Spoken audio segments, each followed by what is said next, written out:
Hello, I'm Dan Brumstead with Environmental Testing Lab. We're on site today to explain how we perform septic system inspections.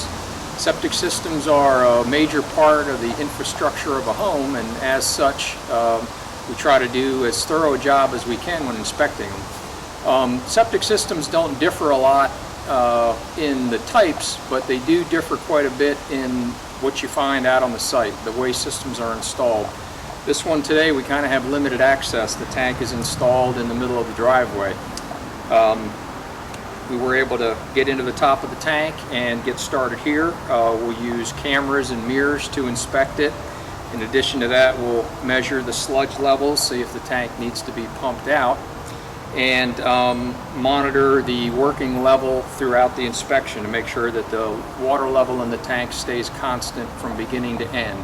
We try to run a day's worth of water into the tank during the inspection, and that